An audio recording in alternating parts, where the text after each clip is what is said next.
A midnight showing of the Batman movie turned into a nightmare. Police are on the scene.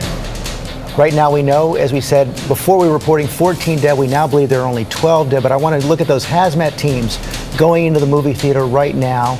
Of course, there's blood on the scene, but also reports of smoke bombs, Amy, going off. So they're going to go in there and try and figure out exactly what that substance was. That's right. And here's what we know right now. As you mentioned, the revised number, 12 dead, 50 injured.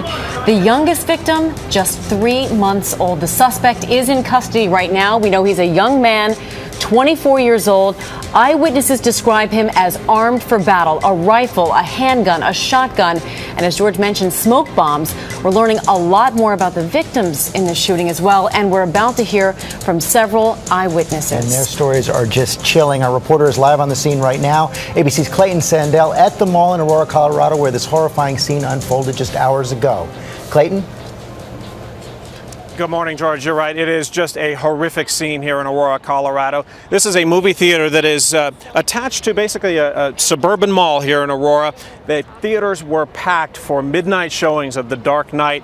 And when just after midnight, the movie had just gotten underway. And what we heard from witnesses were that there were parts of the movie where there was shooting, there was explosions, and all of a sudden, the shooting started for real.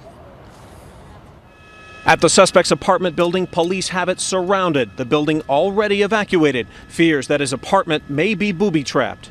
The scene was chaotic overnight, moviegoers fleeing for their lives. Look at that shot. Look at that. There's blood right there. You could smell smoke. And then you just kept hearing it. Bam, bam, bam, bam, bam, non-stop. The gunman never had to reload. It just, the shots just kept going, kept going, kept going, kept going, kept going, kept going. Eyewitnesses spoke of a man dressed in a mask and bulletproof vest kicking open emergency doors to Theater 9 and opening fire with a shotgun. My friend sitting next to me turned towards me, and she got part of a bullet hit her in the mouth. Witnesses say the suspect may have used tear gas at a moment in the movie when the same thing was happening on screen. Rounds penetrated into Theater 8 next door. More than 250 police have responded to the scene, along with 100 FBI agents. Back is full of blood. I don't know if that matters or not. Full of what? Blood. Excessively. Back seats are full of biohazard material.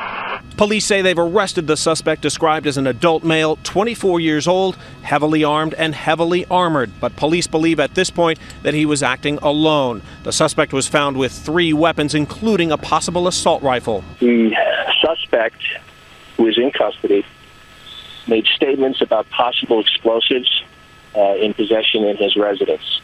And we are dealing with the potential that there are explosives inside there. We're also concerned about explosives in the parking lot, hence the parking lot is completely sealed off. Survivors and witnesses have been taken to a triage area at a local high school.